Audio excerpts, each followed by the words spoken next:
ورتل القرآن اصبح بصوتك اسمع الأكوان اقرأ كلام الله داوي نفوسنا لنحس في أعماقنا الإيمان من فؤاد كالحجارة قسوة فإذا وعى القرآن حينا.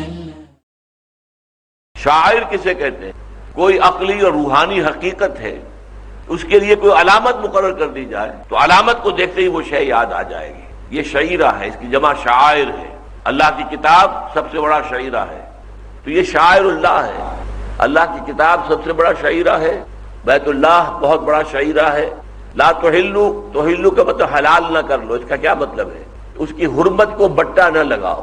جو شاعر ہیں ان کی تعظیم، ان کی عزت ہو، اس کا احترام ہو، ان کی تعظیم کی جائے.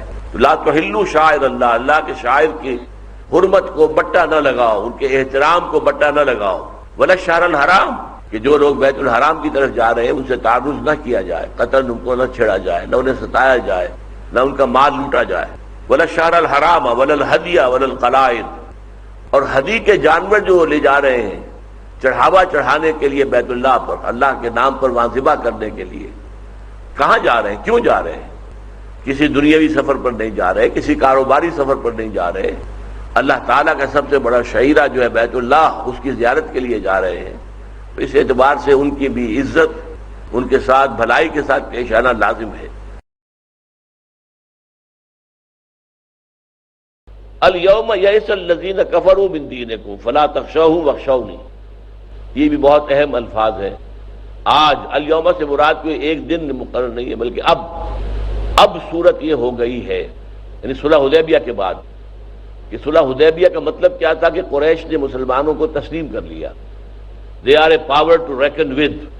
اب مسلمانوں کو ماننا پڑے گا. جب صلح آپ کرتے ہیں کسی سے تو گویا کہ آپ نے اسے تسلیم کیا ہے، وہ ایک پارٹی ہے، اور جب درمیان صلح ہو رہی ہے تو گویا کہ دو پارٹیز کے درمیان صلح ہو رہی ہے.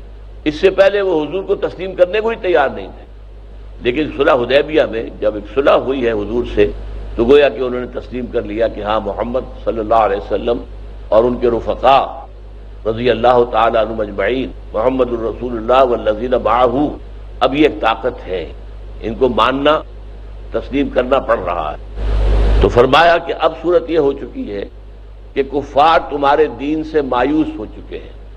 الیوم یئس الذین کفروا من دینکم، کس اعتبار سے مایوس ہو چکے ہیں؟ ایک تو اس اعتبار سے مایوس ہو چکے کہ ہم اس دین کو اب ختم نہیں کر سکتے.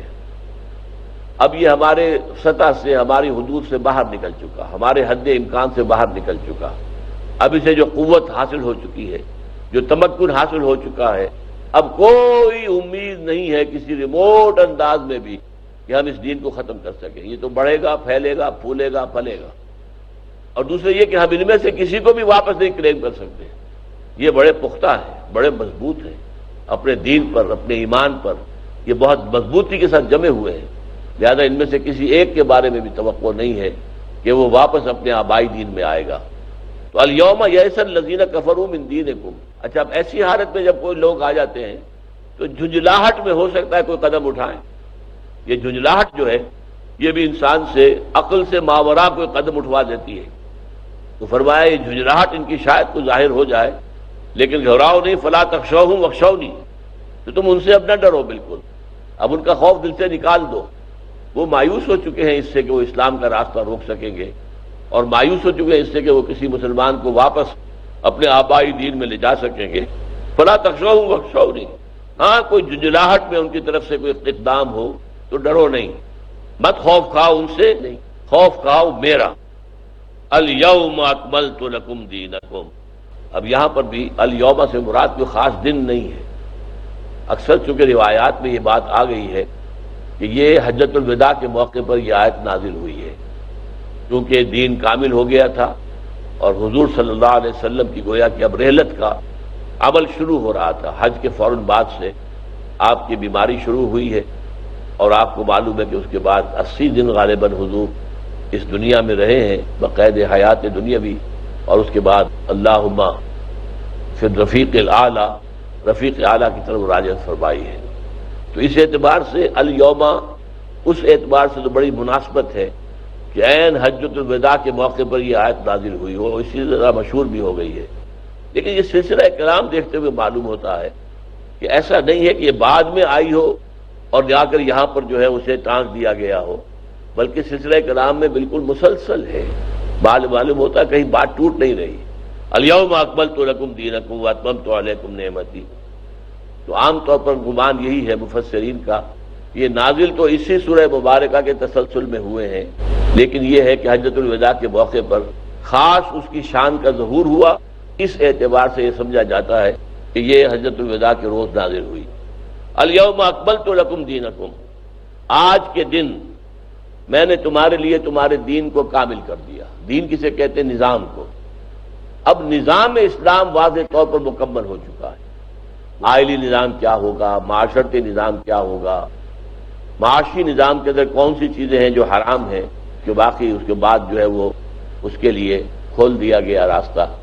اسی طرح جو سیاسی نظام ہے اس کے اصول کیا ہیں وہ دے دیے گئے، تو دین مکمل ہو گیا۔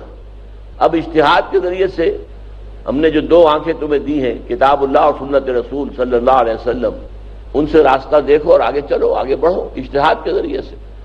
دین جس حد تک ہم نے تمہیں دینا تھا وہ کامل ہو گیا۔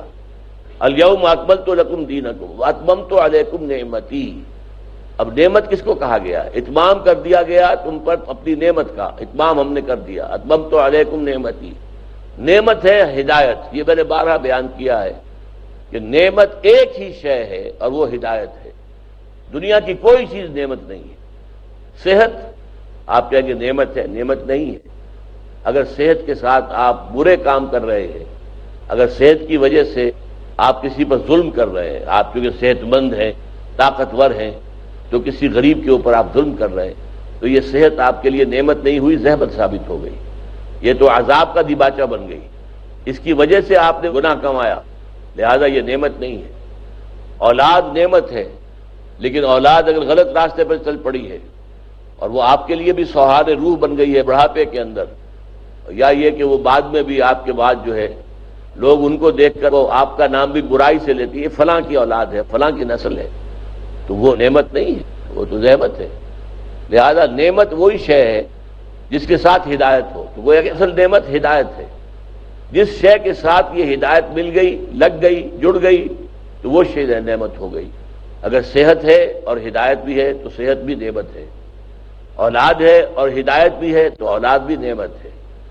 اسی طریقے سے آپ اس کو اگر عمر اللہ بڑھا رہا ہے لیکن اس کے ساتھ ہدایت موجود ہے تو یہ بھی ایک نعمت ہے۔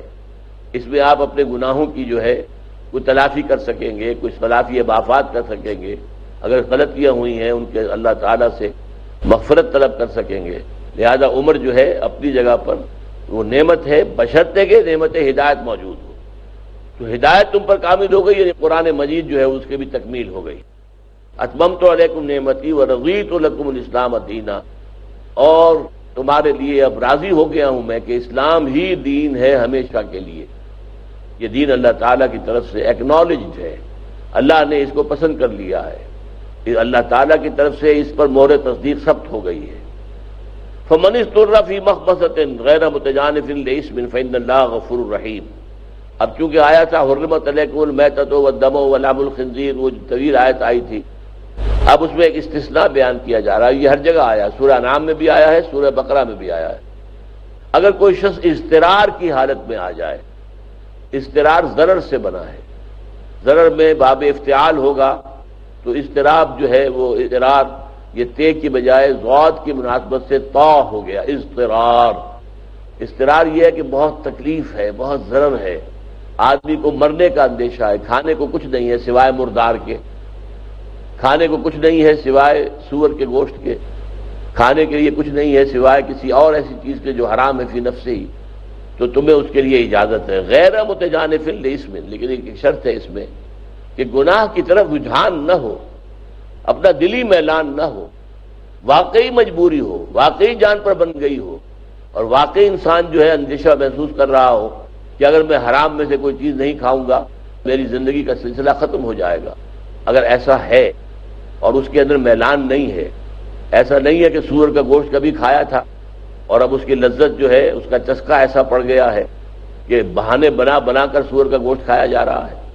اب جیسے بعض لوگ جو ہیں ہمارے ہاں عرب ممالک کے لوگ خاص طور پر اضطرار کہتے تھے کہ یورپ میں گئے، امریکہ میں گئے، گوشت ملتا نہیں، حلال گوشت ہے نہیں، گوشت تو وہاں سور کا ہے، یا یہ کہ اگر کوئی اور گوشت بھی ہے، بیف ہے، مٹن ہے، وہ بھی جھٹکے کے ہیں، وہ بھی حرام ہے، جائز نہیں ہے، تو اب کیا کریں؟ اضطرار ہے، مجبوری ہے تو کھاؤ، نہیں یہ حرام ہے، یہ اضطرار نہیں ہے۔ وہاں پر آپ کو اور چیزیں ملتی ہیں، انڈے ملتے ہیں، انڈے تل تل کر کھائیں، پروٹین آپ کو مل جائے گی، دالیں ملتی ہیں، اور دالوں کو کہا گیا ہے میڈیکل ٹرم میں کہ یہ پور مینز میٹ ہے، دالوں کے اندر بھی وہ پروٹین موجود ہے کہ جو گوشت کے ذریعے سے ہمیں حاصل ہوتی ہیں، اور سبزیاں ہیں، ترکاریاں ہیں، ساری چیزیں موجود ہیں۔ گوشت کھانا کوئی فرض نہیں ہے، گوشت کھانا زندہ رہنے کے لیے لازم نہیں ہے، لہذا اسے اضطرار نہیں کہیں گے۔ یہ خام خواہ کا اضطرار جو بنایا ہوا ہے، یہ جھوٹا اضطرار، اس کو اللہ تعالیٰ کے ہاں قبولیت حاصل نہیں ہوگی۔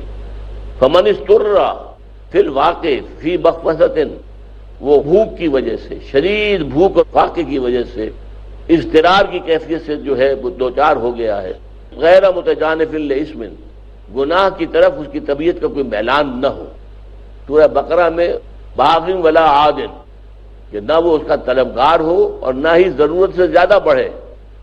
اگر فرض کیجئے کہ ایک دو بوٹیاں کھا کر جان بچائی جا سکتی ہے تو یہ نہیں ہے کہ اب پیٹ بھر کر جو ہے کھایا جائے، بلکہ صرف جان بچانے کے لیے جس قدر کھانا ضروری ہے صرف اسی پر اکتفا کی جائے۔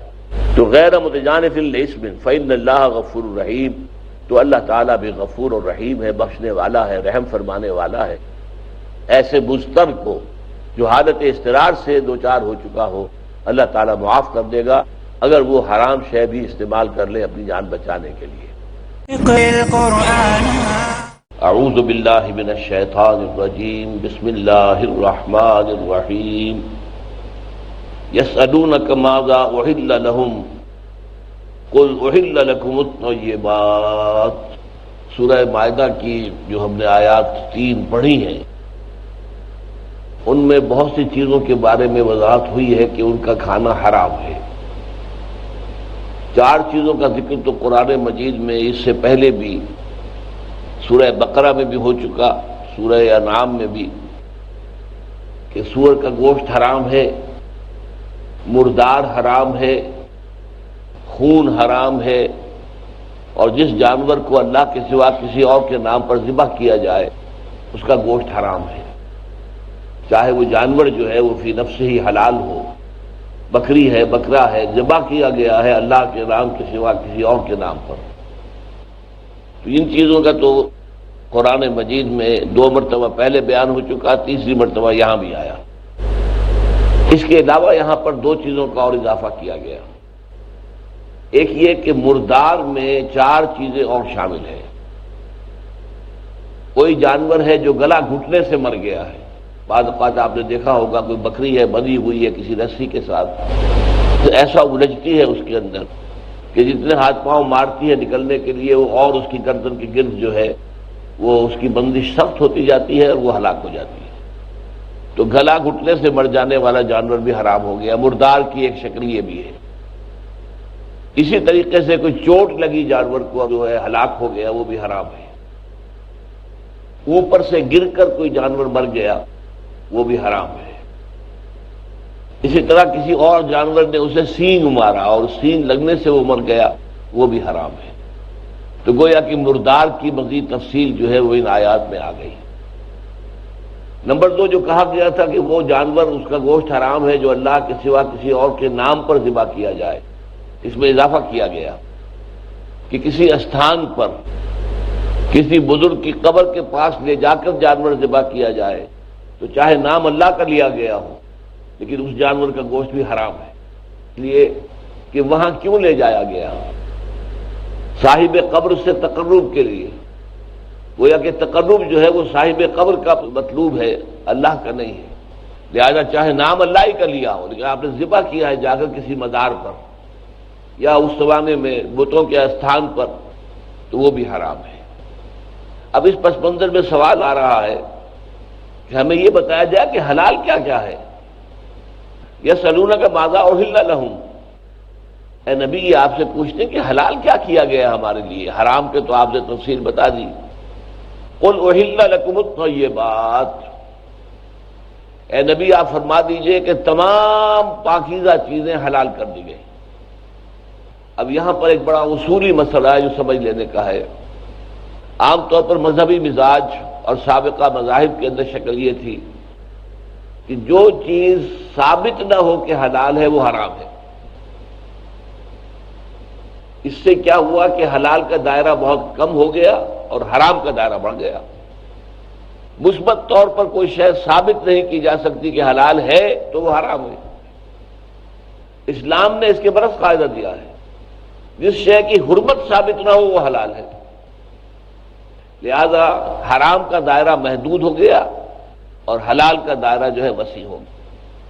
تو تمام پاکیزہ چیزیں تمہارے لیے حلال ہیں۔ اب پاکیزہ چیزوں میں کیا کیا شمار ہوگا؟ ایک تو وہ کہ وہ چیزیں جو قرآن مجید کے نصوص اور حدیث نبوی کے نصوص کی روح سے حرام ہیں، ان پر جو قیاس کیا جائے، ان کے ذیل اور ضمن میں جو جانور آئیں گے ان کا گوشت بھی حرام ہو جائے گا۔ دوسرے یہ کہ ایک عام نارمل انسان، اس کے اگر طبیعت اباح کرتی ہے کسی چیز سے، ایک انسان نفاست پسند انسان ہے، اسے کسی گندی چیز سے گھن آتی ہے، تو وہ چیزیں بھی حرام ہوں گی کہ جن چیزوں کے لیے طبیعت کے اندر جو ہے اباح پیدا ہو جائے اور جن سے انسان کو گھن آتی ہے۔ ان دو چیزوں کے علاوہ باقی تمام چیزیں کھانے پینے کی جو ہیں وہ جائز ہیں، حلال ہیں۔ اب اس میں خاص طور پر اب مسئلہ آ رہا ہے شکار کرنے کا جانوروں کے ذریعے سے۔ ہمارے لیے تو یہ بحث اتنی اہم نہیں رہی، اس لیے کہ آج کل اس کا رواج بہت کم ہے۔ عرب میں اس کا رواج چونکہ بہت تھا، وہاں کوئی زراعت نہیں تھی، کوئی نباتات نہیں تھے، تو ان کی جو سورس تھی غذا کی وہ صرف گوشت تھا۔ اس گوشت کے ذریعے سے، یا پھر یہ ہے کہ اونٹ کا، یہ بھیڑ بکری کا دودھ ہے، اونٹ کا اور بھیڑ بکری کا جو ہے وہ گوشت ہے، بس یہی ان کے لیے ذریعہ تھا معاش کا، کھانے کا، خوراک کا۔ اب اس کے علاوہ وہ کیا کرتے تھے؟ شکار کرتے تھے۔ اب صحرا کے اندر جانور تو ہوتے ہیں، خرگوش ہوتے ہیں، گوہ ان کہاں کا ایک جانور ہے، اسی طریقے سے کہیں ہرن ہو، نیل گائے ہو، تو جانور ہوتے ہیں، انہیں شکار کرنا، اور یہ وہاں کا ایک بہت بڑا ذریعہ تھا خوراک حاصل کرنے کا۔ آج کل تو یہ ہے کہ شکار کرنا جو ہے وہ ایک فن کے طور پر، ایک کھیل کے طور پر، ایک دلچسپی کے طور پر، ایک ہابی کے طور پر بھی ہوتا ہے، لیکن وہاں اصل میں شکار کا مقصد یہ نہیں ہوتا تھا۔ شکار سے مطلوب اور مقصود کیا تھا؟ غذا حاصل کرنا، اور اس کے لیے ذریعے کیا تھے؟ ان کے پاس بندوقیں تو نہیں تھیں جن سے کہ شکار کریں، تیر اگرچہ موجود تھے، لیکن تیر کا بھی معاملہ یہ ہے کہ ذرا سا اگر وہ ہدف سے ہٹ گیا تو بیکار ہو گیا، جانور بھاگ جائے گا۔ صحیح نشانے پر اس کا لگنا آسان کام تو نہیں ہے، کیونکہ تیر کو تو چلتی ہوئی ہوا بھی موڑ سکتی ہے۔ تو ان کے پاس جو ذریعہ تھا بہت اہم، وہ جانور سدھائے جاتے تھے۔ کتے ہیں، یہ تو ہمارے معاشرے میں بھی ہے، کتوں کو سدھایا جاتا ہے کہ وہ شکار کریں۔ اسی طریقے سے وہ چیتے رکھتے تھے اور چیتوں کو سدھاتے تھے کہ وہ بھی شکار پکڑ دے۔ تو یہ دو چیزیں اسی طرح جانوروں میں سے باز اور شکرا، انہیں رکھتے تھے، ان کے ذریعے سے شکار کرتے تھے۔ تو ان کے شکار کے ضمن میں اب سوال پیدا ہوتا تھا کہ اس کی حلت و حرمت کیا ہوگی۔ آپ نے کتا چھوڑا کسی شکار پر، اس کتے نے جا کر اسے پکڑا اور کھا بھی لیا اس میں سے کچھ، تو اب آیا وہ جائز رہے گا یا ناجائز ہو جائے گا؟ اچھا، آپ نے کوئی شکار کے اوپر کسی چیتے کو چھوڑا یا باز کو یا شکرے کو چھوڑا، اور اس نے شکار جو کیا وہ آپ کے وہاں پہنچنے سے پہلے شکار مر گیا، تو جائز ہوگا یا حرام ہوگا؟ یہ بہت سے سوالات تھے جن کا جواب اب یہاں دیا جا رہا ہے۔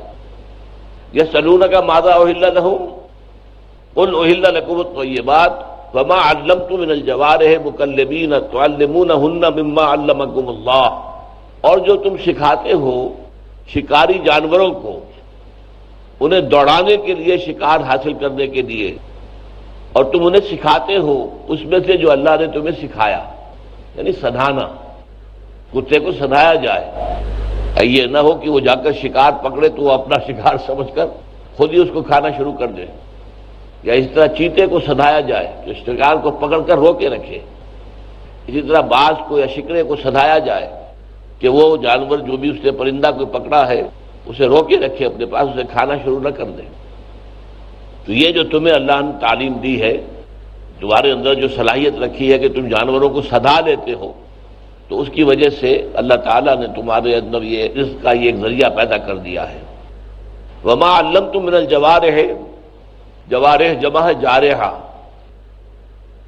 جرح کہتے ہیں کسی کو زخم لگا دینا، تو والجروحات قصاص، زخموں کا بھی بدلہ ہوتا ہے۔ اسی طریقے سے جو جانور جو ہیں وہ شکار کرنے والے انہیں جوارح کہا گیا، مکلبینہ دوڑانے کے لیے ان کو، یہ کلب سے بنا ہے کتے سے، جیسے کتے کو دوڑاتے ہیں کہ وہ خرگوش کو پکڑ رہا ہے یا گوہ کو پکڑ رہا ہے، اور تم ان کو سکھاتے ہو، تعلمونہم مما علمکم اللہ، تم سکھاتے ہو انہیں، یعنی سدھاتے ہو اس میں سے کہ جو اللہ نے تمہیں سکھایا ہے۔ فَكُلُوا مِمَّا أَمْسَكْنَا عَلَيْهِمْ، تو کھاؤ ان چیزوں میں سے کہ جنہیں وہ روک کر رکھے تمہارے لیے۔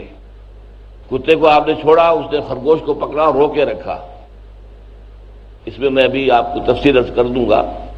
شکار کا گوشت حلال ہوگا 4 شرطیں پوری ہونے پر۔ پہلے تو یہ کہ شکار کے اوپر باقاعدہ جو ہے کسی جانور کو چھوڑا جائے، اشارہ کر کے کہ وہ پکڑو اس کو، جاؤ بھاگو دوڑو۔ نمبر 2 یہ کہ وہ جانور سدھایا ہوا ہونا چاہیے، یہ نہیں کہ عام کتے کو آپ نے کہا اور اس کو دوڑا دیا، وہ سدھایا ہوا جانور ہو۔ اور سدھائے ہونے کی نشانی کیا ہے، ثبوت کیا ہے؟ ایک تو ثبوت یہ ہے کہ وہ جانور تمہارے لیے روک کر رکھے، خود کھائے نہیں۔ اگر خود کھانا شروع کر دے تو اس کا مطلب ہے اس نے شکار اپنے لیے کیا، آپ کے لیے نہیں کیا۔ اسی طریقے سے باز یا شکرا جو ہے کہ پیچھے دوڑ رہا تھا لیکن آپ نے آواز دی اسے تو وہ فوراً واپس آ گیا۔ آپ نے اتنا کچھ سدھا رکھا ہے کہ آپ کی آواز پر وہ اپنے شکار کو چھوڑ کر آ گیا۔ اگر یہ 2 شرطیں پوری ہو رہی ہیں تو وہ سدھایا ہوا جانور ہے۔ اگر یہ 2 شرطیں پوری نہیں ہوتی ہیں تو پھر وہ سدھایا ہوا جانور نہیں ہے، پھر اس نے جو شکار کیا اپنے لیے کیا، آپ کے لیے نہیں کیا۔ تیسرے آ رہا ہے آگے وَاذْكُرُوا اسْمَ اللَّهِ عَلَيْهِ، اس پر نام لیا کرو اللہ کا۔ یہاں عام سیاق کے کلام سے تو محسوس ہوتا ہے کہ کھاتے ہوئے بسم اللہ کہا جائے، لیکن اجماع ہے اس پر مفسرین کا کہ اس سے مراد یہ ہے کہ جب کتے کو چھوڑو شکار کے پیچھے، یا باز یا شکرے کو چھوڑو شکار کے پیچھے، تو بسم اللہ پڑھ کر چھوڑو۔ یہی معاملہ تیر کا ہے، تیر کے ذریعے سے آپ شکار کر رہے ہیں، ہرن نظر آ رہا ہے سامنے اور تیر چلایا ہے آپ نے اسے شکار کرنے کے لیے، تو تیر چھوڑتے ہوئے اگر آپ نے بسم اللہ کہہ دی ہے تو یہ بسم اللہ کہہ دینا کافی ہے۔ اسی پر بہت بحثیں ہوتی رہی ہیں، میں پڑھتا رہا ہوں اپنے بچپن میں علماء کے درمیان بحثیں کہ آیا بندوق کا معاملہ بھی یہی ہے کہ بندوق کو فائر کرتے ہوئے اگر بسم اللہ پڑھ لی جائے تو یہ کفایت ہو کرے گی؟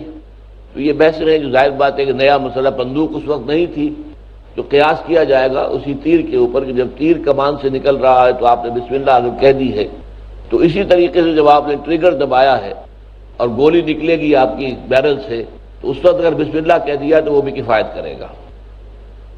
وما علمتم من الجوارح مکلبین تعلمونہن مما علمکم اللہ فکلوا مما امسکنا علیکم واتقوا اللہ، اور اللہ کا تقوی اختیار کرو، ان اللہ سریع الحساب، یقیناً اللہ تعالی حساب لینے میں بہت تیز ہے، بہت جلدی حساب چکا لیتا ہے۔ اقرأ وخيا الیوم احل لکم الطیبات، دوبارہ دہرانی بات، آج سے مراد ہے اب، یعنی یہ وقت جیسا کہ میں نے عرض کیا ہے یہ سورہ مبارکہ نازل ہوئی ہے یہ سن 6 کے اواخر میں یا سن 7 کے شروع میں، سن 6 ہجری سن 7 ہجری، صلح حدیبیہ کے بعد، اور اس میں جو شریعت محمدی ہے علیہ صاحب الصلاۃ والسلام، اس کے جو تکمیلی احکام ہیں وہ دیے گئے ہیں۔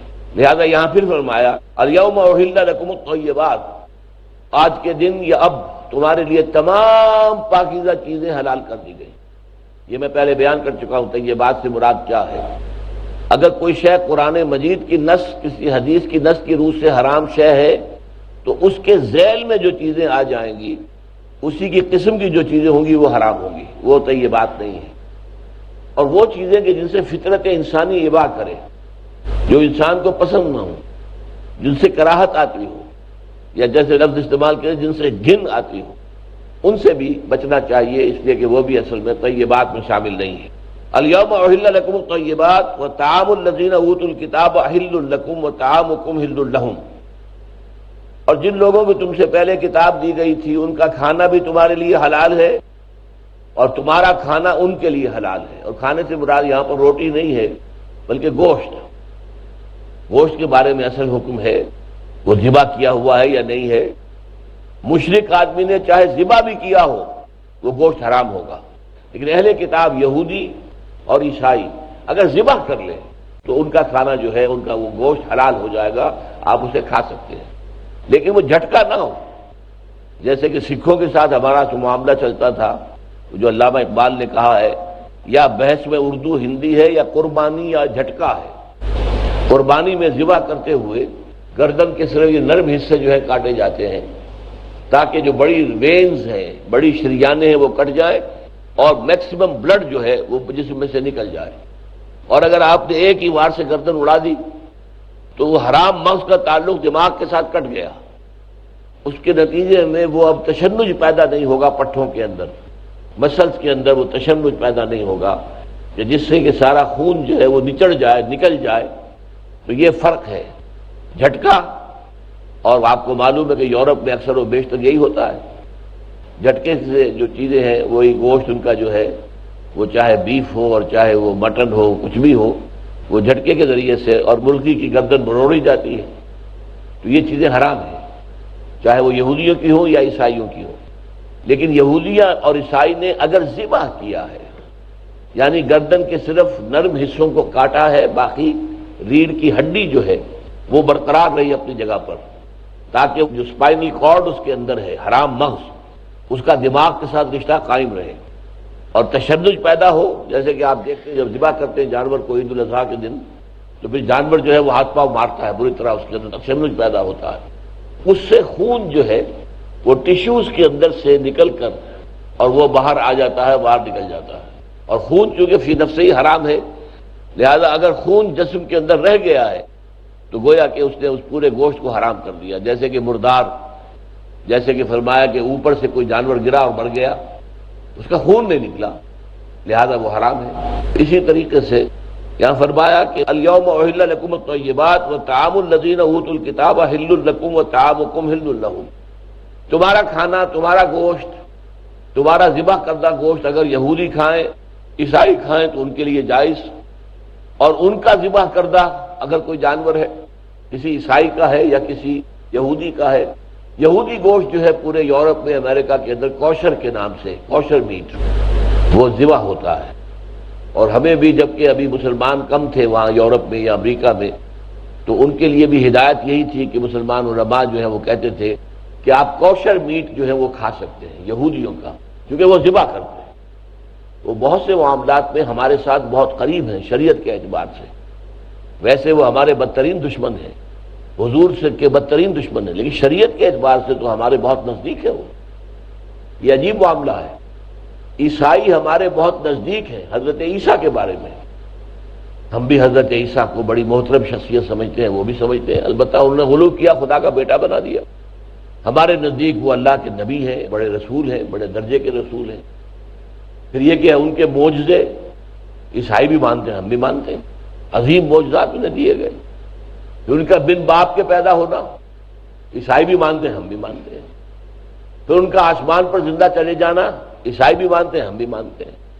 پھر ان کا دوبارہ زمین پر نازل ہونا وہ بھی مانتے ہیں، ہم بھی مانتے ہیں۔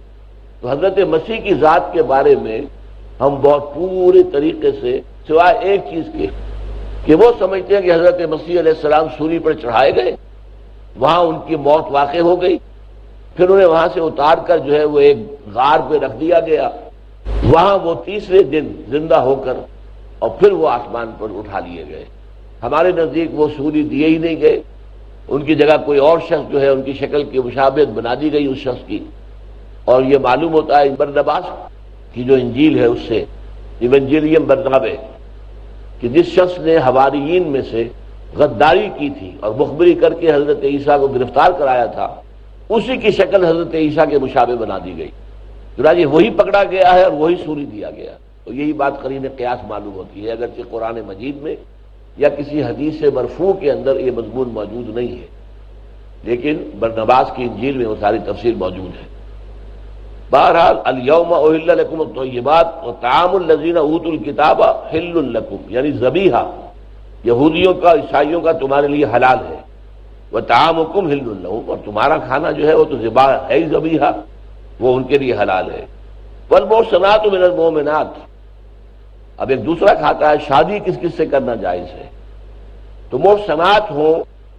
اب یہ محصنہ کا لفظ جو ہے دو معنی میں آتا ہے، حصن کہتے ہیں قلعے کو، کوئی قلعے کے اندر ہے یعنی حفاظت کے اندر ہے، تو ایک محصنات وہ ہیں کہ جو خاندان والی ہیں، اونچے خاندان والی ہیں، شرفاء میں سے ہیں، انہیں خاندان کی ایک پروٹیکشن حاصل ہوتی ہے، انہیں کوئی لاج بھی رکھنی ہوتی ہے اپنے خاندان کے نام کی، کوئی ایسی حرکت نہ کر بیٹھوں کہ میری خاندان کی عزت کو جو ہے بٹا لگ جائے۔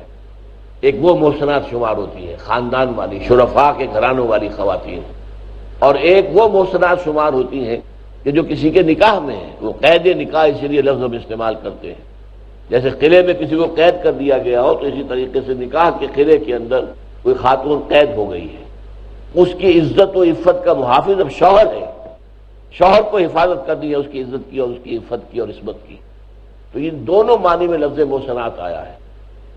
والمحسنات من المؤمنات، اہل ایمان میں سے جو محسنات ہیں، والمحسنات من الذین اوتوا الکتاب من قبلکم، اور ان لوگوں کی بھی محسنات جنہیں کتاب دی گئی تھی تم سے پہلے، والمحسنات من المؤمنات، اہل ایمان عورتوں میں سے جو محسنات ہوں، پھر میں نے عرض کیا محسنات وہ جو خاندان والی شرفاء کے گھرانوں سے تعلق رکھنے والی، والمحسنات من الذین اوتوا الکتاب من قبلکم، اور محسنات ان میں سے بھی کہ جنہیں کتاب دی گئی تھی تم سے قبل، وہ تمہارے لیے حلال ہے۔ تو اہل کتاب کی خواتین سے شادی کرنے کی جو اجازت یہاں دی گئی ہے اس کے بارے میں مختلف آراء ہیں۔ حضرت ابن عباس رضی اللہ تعالیٰ عنہ کی رائے یہ ہے، عنہما کہنا چاہیے، ابن عباس، عبداللہ ابن عباس رضی اللہ تعالیٰ عنہما، حبر الامہ، حضور نے فرمایا کہ یہ بہت بڑے عالم ہیں، اللہم فقہہ فی الدین وعلمہ التاویل، خاص دعا کی ہے اللہ اس نوجوان کو دین کا فہم عطا فرما، تفقہ عطا فرما، اور قرآن مجید کی تعویل اور تفسیر کا علم انہیں عطا فرما۔ وہ کہتے ہیں کہ یہ اجازت جو ہے یہودی اور عیسائی عورتوں سے نکاح کی، یہ صرف ان یہودیوں اور عیسائیوں کی عورتوں سے نکاح کی اجازت ہے کہ جو دارالاسلام میں رہتے ہوں، مسلمان ملک میں رہتے ہوں اور ذمہ بن کر رہتے ہوں۔ یہ رائے جو ہے میرے نزدیک بہت قوی ہے، میں بعد میں عرض کروں گا تفصیل کے ساتھ، کہ ان کی رائے تو واضح ہے کہ یہ اجازت جو ہے، اگرچہ قرآن مجید میں کوئی الفاظ نہیں ہے، الفاظ عام ہیں، لیکن ان کی رائے یہ ہے کہ یہ صرف جو دارالاسلام میں مسلمانوں کی حکومت میں رہنے والے یہودی ہوں، عیسائی ہوں، ان کی جو خواتین ہیں، لڑکیاں ہیں، ان سے شادی کرنے کی اجازت ہے۔ احناف یہ کہتے ہیں کہ غیر ممالک میں رہنے والی جو ہیں عورتیں، یہودی اور نصرانی، ان سے بھی اجازت تو ہے، اس لیے کہ قرآن نے کوئی تحدید نہیں کی ہے، لیکن مکروہ ہے۔ یہ مکروہ کیوں ہے؟ اصل میں اس کو سمجھ لیجئے کہ ظاہر بات ہے کہ آپ نے شادی کی کسی یہودی سے، یہودن سے یا عیسائی عورت سے، تو اب عام لحاظ کیا ہے کہ مرد غالب ہوتا ہے، عورت مغلوب ہوتی ہے۔ الرجال قوامون علی النساء، سورہ نساء میں ہم پڑھ چکے ہیں، مرد حاکم ہے عورتوں پر۔ لیکن جب صورتحال یہ ہو جائے کہ آپ محکوم ہو اور کوئی دوسری قوم جو ہے عیسائی یہودی آپ پر حاکم ہو، آپ امریکہ میں جا کر آباد ہوئے ہیں تو وہاں تو حاکم تو عیسائی ہیں، آپ تو محکوم کی حیثیت رکھتے ہیں، آپ کی تو پوزیشن جو ہے وہ نہیں ہے جو عیسائیوں کی ہے، لہذا وہ بیلنس ختم ہو گیا۔ لہذا عیسائی عورت سے آپ کو نکاح کرنے کی اجازت ہے، کسی عیسائی مرد سے مسلمان عورت کا نکاح جائز نہیں ہے، اس لیے کہ مرد کو غالب سمجھا جاتا ہے، عورت جو ہے مغلوب ہے۔ مرد مؤثر ہوگا، اثر انداز ہوگا عورت پر، عورت متاثر ہوگی مرد سے، لیکن یہ کہ اگر صورت یہ ہو کہ عورت جو ہے وہ حاکم قوم سے ہے اور مرد محکوم قوم سے ہے، تو صورتحال برعکس ہو جائے گی۔ چنانچہ بہت سی شادیاں جو امریکہ وغیرہ میں ہوئی ہیں، مسلمانوں نے وہاں لوکل عیسائی خواتین سے لڑکیوں سے شادیاں کی ہیں، انجام بہت برا ہوا ہے، بہت برا ہوا اکثر و بیشتر۔ نمبر ایک تو یہ کہ اولاد کا جھگڑا پڑ جاتا ہے، اولاد مسلمان ہوگی کہ عیسائی ہوگی، اور ظاہر بات ہے کہ اولاد پر جتنا اثر ماں کا ہو سکتا ہے باپ کا تو ہو ہی نہیں سکتا۔ باپ نے تو صبح نکل جانا ہے اور شام کو رات گئے آنا ہے۔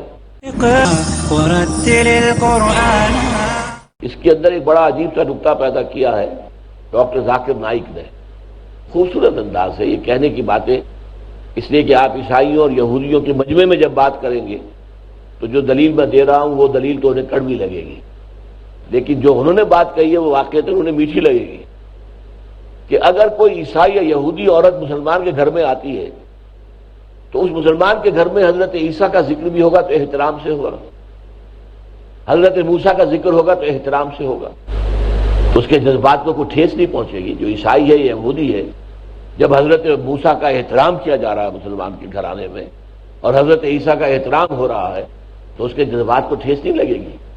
لیکن مسلمان عورت اگر گئی عیسائی کے گھر میں یا یہودی کے گھر میں تو وہ تو حضور کا ذکر کریں گے، جھوٹا، یہ بنا ہوا بناوٹی قسم کا نبی، یہ نبی تو نہیں مانتے ہوں۔ لہذا مسلمان عورت کے دل پر ٹھیس لگے گی، صدمہ پہنچے گا، اس کے جذبات جو ہے مجروح ہوں گے۔ اس لیے مسلمان عورتوں کو یہودی یا عیسائی مردوں سے نکاح کی اجازت نہیں ہے، مسلمان مردوں کو یہودی یا عیسائی عورتوں سے نکاح کرنے کی اجازت ہے۔ اگرچہ میں کہہ چکا ہوں کہ حضرت ابن عباس کے نزدیک یہ صرف ذمی جو یہودی اور عیسائی اسلامی مملکت میں رہتے ہوں ان کی خواتین کے بارے میں اجازت ہے۔ احناف جو ہے ابو حنیفہ رحمۃ اللہ علیہ اور ان کے ساتھی، ان کی رائے یہ کہ نہیں، اجازت عام ہے، البتہ ان سے نکاح کرنا دارالحرب یا دارالکفر کی خواتین جو ہے عیسائی اور یہودی مکروہ ہے۔ لیکن ایک رائے اور بھی ہے بعض حضرات کی کہ یہ الفاظ عام ہیں تو عام ہی رہیں گے، ہر حال میں، ہر وقت، ہر ماحول میں ایک مسلمان کے لیے جائز ہے کہ وہ یہودی عورت سے نکاح کرے یا عیسائی عورت سے، تو یہ تیسری رائے بھی موجود ہے۔ اسی طرح محسنات کے لفظ کے بھی معنی جو ہے وہ دو ہیں، جیسا کہ میں عرض کر چکا ہوں، خاندانی شرفاء کے گھرانوں سے تعلق رکھنے والیاں، اور ایک محسنات ہوتی ہیں جو کسی کے قید نکاح میں ہوں۔ یہ محسنات سے یہاں مراد کون ہے؟ خاندانی شرافت والیاں۔ چنانچہ امام شافعی کی رائے جو ہے وہ یہ ہے کہ لونڈیاں نہ ہوں، محسنات سے مراد ہے جو اچھے گھرانوں کی لڑکیاں ہوں، خواتین ہوں، ان سے شادی کی جا سکتی ہے۔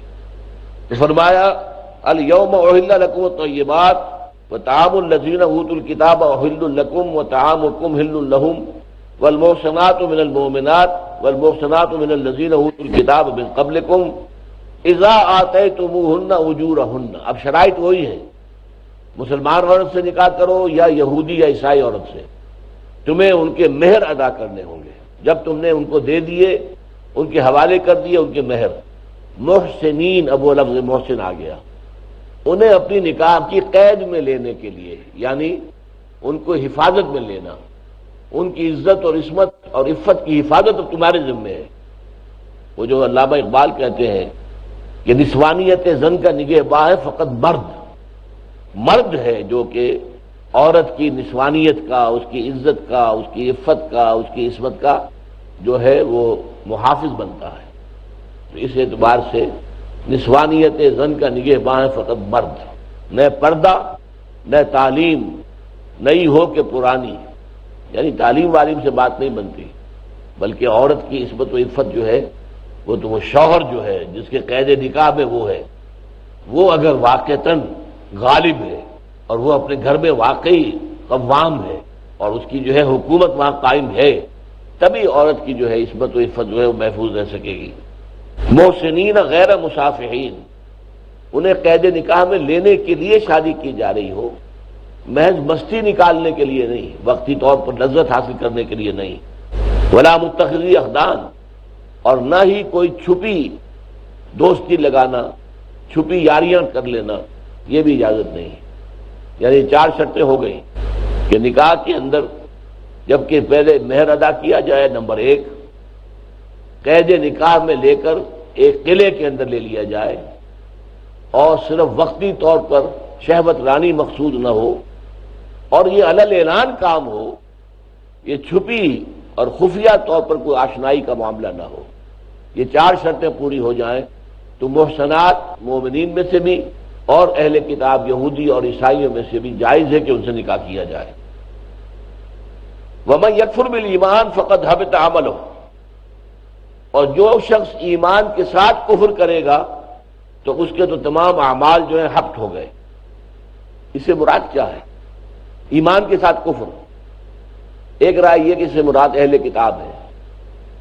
اہل کتاب ایمان رکھتے ہیں تورات پر، یا عیسائی ایمان رکھتے ہیں انجیل پر، لیکن قرآن کو نہیں مانتے، تو ایک پہلو سے مومن ہو گئے، ایک پہلو سے کافر ہو گئے۔ وَمَن يَكْفُرْ بِالْإِيمَانِ، جو ایمان کے ساتھ کافر ہوئے، یعنی ایمان بھی ہے ان کا تورات پر ہے، اور تورات کے بارے میں قرآن کہتا ہے فیہا ھدی ونور، اس میں ہدایت بھی ہے، نور بھی ہے۔ انجیل کے بارے میں قرآن کے اپنے الفاظ ہیں فیہ ھدی ونور، اسی سورہ مائدہ کے 7ویں رکوع میں یہ بات آ جائے گی، انجیل میں بھی ہدایت بھی ہے، نور بھی ہے، تو اس کو تو مانتے ہیں، اس اعتبار سے گویا کہ وہ مومن بن گئے، لیکن قرآن کو نہیں مان رہے، محمد کو نہیں مان رہے صلی اللہ علیہ وسلم، تو کافر ہو گئے۔ ایک معنی تو یہ لیے گئے، اور یا دوسرا معنی کیا ہے؟ منافق۔ وَمَن يَكْفُرْ بِالْإِيمَانِ، یعنی وہ ایمان کا دعویٰ کرتے ہیں لیکن کافر ہیں، ظاہری طور پر مومن ہے، حقیقت میں کافر ہیں۔ اور تیسری رائے یہ ہے، میرے نزدیک یہ زیادہ قوی ہے، وہ یہ ہے کہ ایمان تو ہے، قرآن کو مانا تو ہے، لیکن قرآن کے کچھ احکام مان رہے ہیں، کچھ نہیں مان رہے۔ یہ وہ بات ہے جو سورہ بقرہ کی آیت نمبر 85 میں آئی ہے، افتؤمنون ببعض الکتاب وتکفرون ببعض، تو اے تورات اور انجیل کے ماننے والوں، اور اسی پر قیاس کیجئے اے قرآن کے ماننے والوں، کیا تم ہماری کتاب اور شریعت کے ایک حصے کو مانتے ہو اور ایک کو نہیں مانتے؟ ہم نے نماز فرض کی، تم نماز پڑھتے ہو، ہم نے رمضان کے روزے فرض کیے، تم رمضان کے روزے رکھتے ہو، لیکن ہم نے سود حرام کیا، اس سے باز نہیں آتے، ہم نے رشوت حرام کی ہے، وہ تم لے رہے ہو، لہذا گویا کہ تم نے شریعت کے ایک حصے کو مانا اور ایک کا انکار کیا۔ افتؤمنون ببعض الکتاب وتکفرون ببعض، تو کیا تم ہماری کتاب کے ایک حصے پر ایمان رکھتے ہو اور ایک کا انکار کرتے ہو؟ فما جزاء من یفعل ذلک منکم الا خزی فی الحیاۃ الدنیا، تو جو کوئی بھی تم میں سے یہ روش اختیار کرے گا اس کی سزا اس کے سوا کچھ نہیں ہے کہ دنیا میں ذلیل و خوار کر دیے جائیں، ویوم القیامت یردون الی اشد العذاب، اور قیامت کے دن انہیں شدید ترین عذاب میں جھونک دیا جائے۔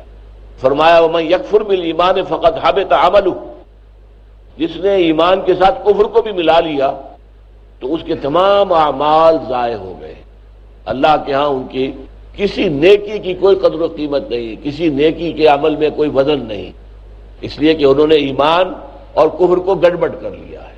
وَهُوَ فِي الْآخِرَةِ مِنَ الْخَاسِرِينَ، اور وہ آخرت میں ہوں گے بہت گھاٹا پانے والوں میں سے، خسارہ پانے والوں میں سے، ناکام رہ جانے والوں میں سے، تباہ و برباد ہو جانے والوں میں سے۔ اب اس کے بعد وضو کا حکم آ رہا ہے۔ یا ایھا الذین آمنوا اذا قمتم الى الصلاۃ، اہل ایمان جب تم کھڑے ہو نماز کی طرف، اب یہ قامہ الی، کسی کام کے لیے کھڑے ہونا، متوجہ ہونا کسی کام کی طرف۔ اب یہ قامہ جو ہے کتنے معنوں میں آتا ہے؟ قامہ اعلی، تو کسی کے اوپر مسلط ہو جانا، قامہ اعلی۔ الرجال قوامون علی النساء، مرد جو ہے عورتوں کے اوپر حاکم ہیں۔ قامہ الی، قامہ الی ہے کسی کام کے لیے کھڑے ہو جانا، کمر کس لینا، ارادہ کر لینا۔ اذا قمتم الی الصلاۃ، جب تو نماز کے لیے کھڑے ہو جاؤ، تمہارا ارادہ ہو نماز پڑھنے کا، فاغسلوا وجوہکم وایدیکم الی المرافق، تو تم دھو لیا کرو اپنے چہروں کو بھی اور اپنے ہاتھوں کو بھی کوہنیوں تک۔ الی المرافق، یہ کوہنیاں ہیں، یہاں تک ہاتھوں کو دھویا جائے، اور اس میں پہلے سے مقدر ہے کہ پہلے ہاتھ دھو لیے جائیں گے، اس لیے کہ پہلے ہاتھ، جس سے کہ باقی جسم کو دھونا ہے پہلے ان کو پاک کیا جائے، تبھی تو پھر چہرے کو ہم نے دھونا ہے تو وہ پاک ہاتھ ہوں۔ آپ نے اگر ہاتھوں کو دھونا ہے تو آپ کے ہاتھ پاک ہونے چاہیے، لہذا پہلے ہاتھ، لیکن اس کا یہاں ذکر نہیں کیا گیا، بلکہ ذکر کیا کیا گیا؟ فاغسلوا وجوہکم وایدیکم الی المرافق، یہ تو ہمارے نزدیک متفق علیہ شے ہو گئی۔ وامسحوا برؤوسکم وارجلکم الی الکعبین، اب یہاں پر ذرا دقت ہے، ارجلکم ارجلکم یہ دونوں جو ہے قرأتیں موجود ہیں۔ ارجلکم کے ساتھ اگر معاملہ ہو تو وہ امسحو کے ساتھ ہو جائے گا، مسح کر لیا کرو سروں پر اور پیروں پر، اگر ارجلکم پڑھے۔ یہ ہے معاملہ اہل تشیع کا۔ اہل تشیع کے نزدیک سر پر بھی مسح ہے، پاؤں پر بھی مسح ہے، نہ سر کو دھونے کی ضرورت ہے اور نہ پاؤں کو دھونے کی ضرورت ہے، اس لیے کہ لفظ جو ہے ارجلکم کی بجائے وہ ارجلکم پڑھتے ہیں۔ وامسحوا برؤوسکم، حرف جار با جو ہے اس کا اثر ہو رہا ہے رؤوس پر بھی، سروں پر۔ وامسحوا برؤوسکم وارجلکم اگر ارجلکم پڑھا جائے۔ ہمارے مصحف میں یہ ہے ارجلکم، ارجلکم ہے تو پھر یہ مفعول جو تھے فاغسلوا کے مفعول وجوہ اور ہاتھ ان کے ساتھ آ گیا، اور دھو لیا کرو پیروں کو بھی الی الکعبین، ٹخنوں تک۔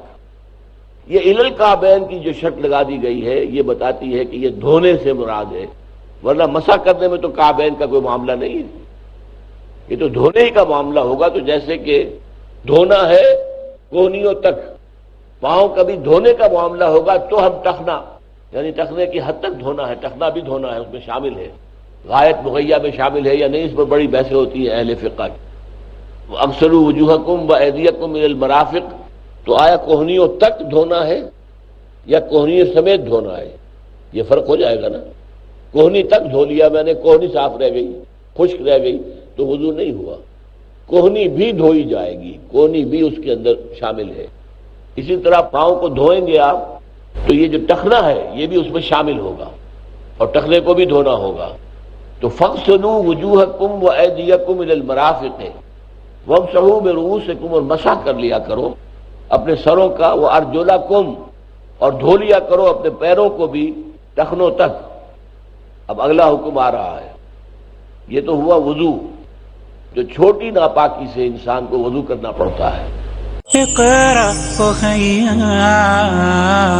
ورتل القرآن اصبح بصوتك اسمع الأكوان اقرأ كلام الله داوي نفوسنا لنحس في أعماقنا